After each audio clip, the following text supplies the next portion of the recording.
I have a dream. I have a dream. I have a dream. I have a dream. I have a dream. I have a dream. I have a dream. I have a dream. I have a dream. I have a dream. In a sense, we have come to our nation's capital To our nation's capital. to cash a check. To cash a check. When the architects When the architects of our republic wrote the magnificent words of the Constitution of the Constitution and the Declaration and the Declaration of Independence, they were signing were signing a promissory note a promissory note to which every American was to fall heir. was to fall heir.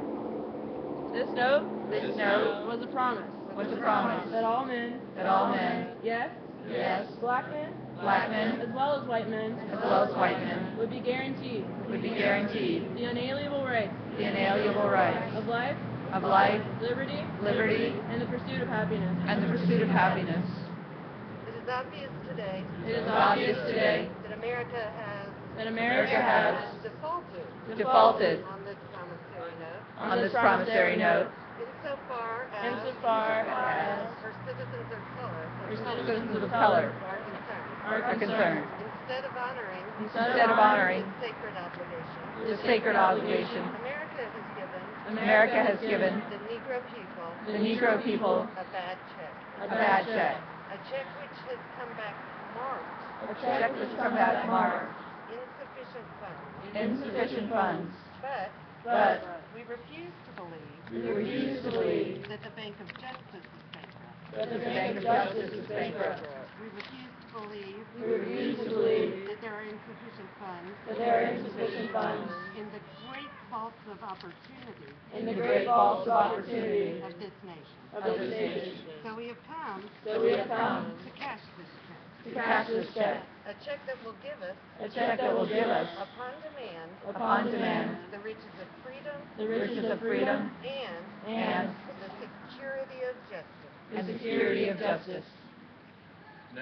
Now is the time to make real the promises of democracy. Now is the time to rise from the dark and desolate valley of corporate personhood to the sunlit path of economic justice. Now is the time to lift our nation from the quicksand of economic injustice to the solid rock of brotherhood. Now is the time to make justice a reality for all people. It would be fatal for the nation to overlook the urgency of the moment. This sweltering summer of the Negroes' legitimate discontent will not pass until there is an invigorating autumn of freedom and equality. 1963 is not an end, but a beginning. Those who hope that the Negro needed to blow off steam and will not be content. Repeat. Will now be content. Will have a rude awakening. If the nation returns to business as usual, there will be neither rest nor tranquility in America until the Negro is granted his citizenship rights. The whirlwinds of revolt will continue to shake the foundations of our nation until the bright day of justice emerges. But there is something that I must say to my people who stand on the warm threshold, stand on the warm threshold, which leads into the palace of justice, which leads into the palace of justice, in the process of gaining our rightful place. in the process of gaining our rightful place. We must not be guilty of wrongful deeds. We must not be guilty of wrongful deeds. Let us not seek to satisfy our thirst for freedom Let us not seek to satisfy our thirst for freedom by drinking from the cup of bitterness and hatred. by drinking from the cup of bitterness and hatred. I am not unmindful that some of you have come here out of great trials and tribulations. Some of you have come fresh from narrow jail cells. Some of you have come from areas where your quest for freedom left you battered by the storms of persecution and staggered by the winds of police brutality. You have been the veterans of creative suffering. Continue to work with the faith that unearned suffering is redemptive. There was a time when the church was very powerful. In the time when the early Christians rejoiced at being deemed worthy to suffer for what they believed.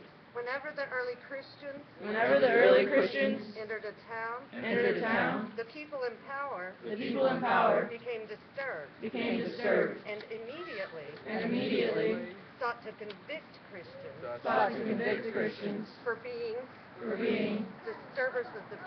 disturbers of the peace and outside agitators.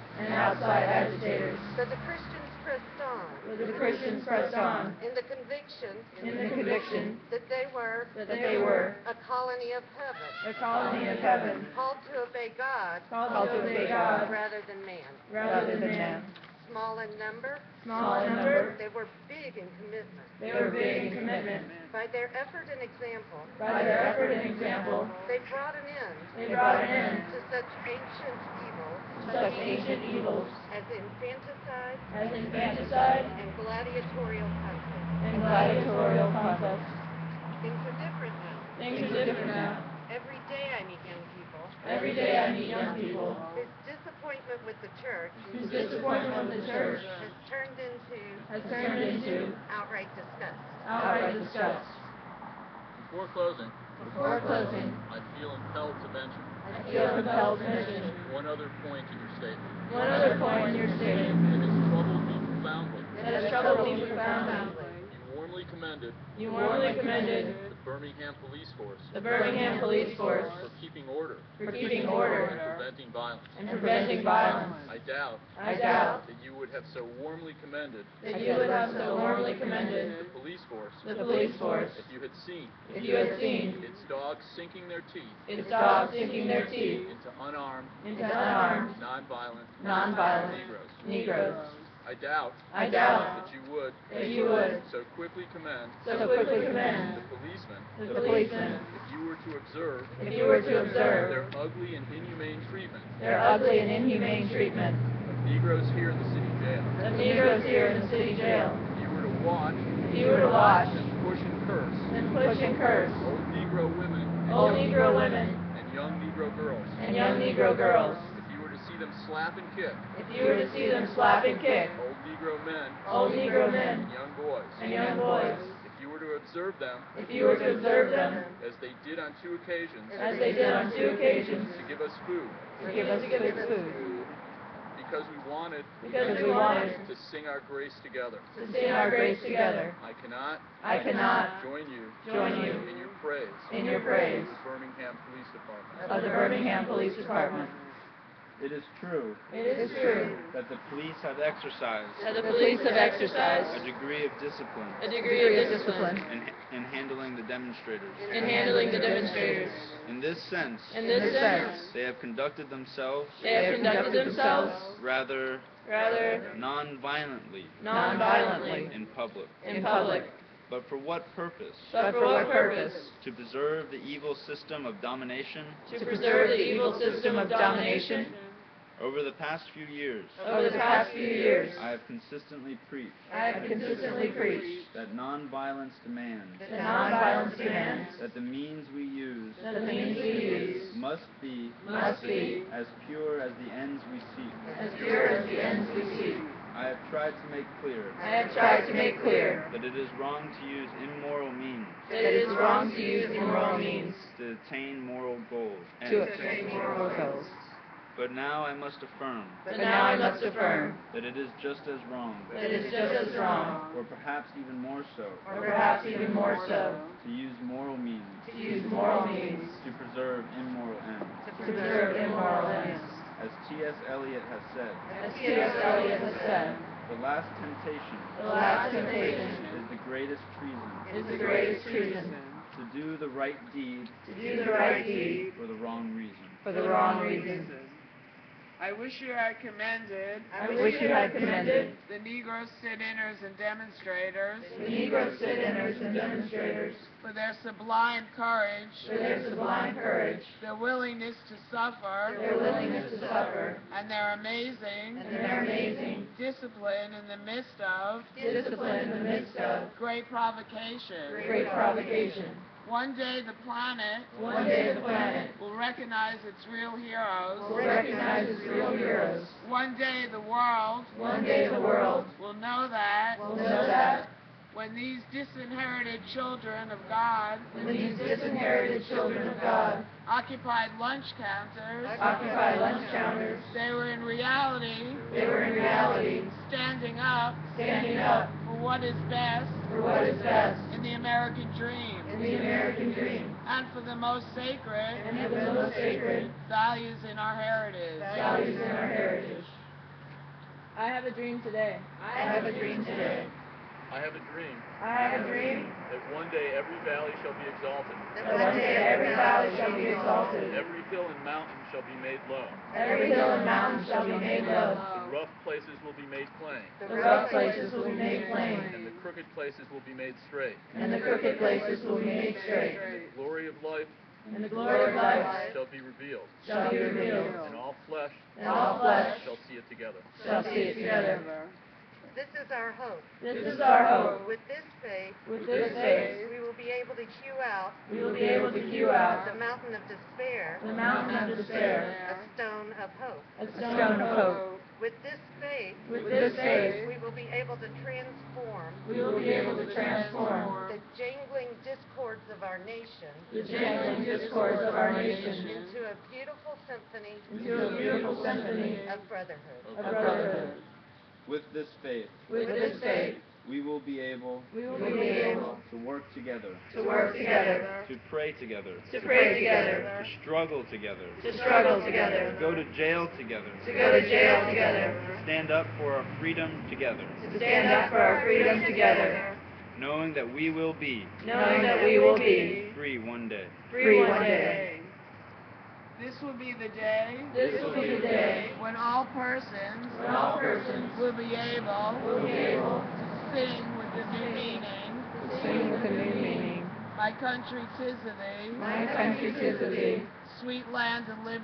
Sweet land of liberty. Of thee I sing. Land where my fathers died. Land of the Pilgrim's pride. From every mountainside. Let freedom ring.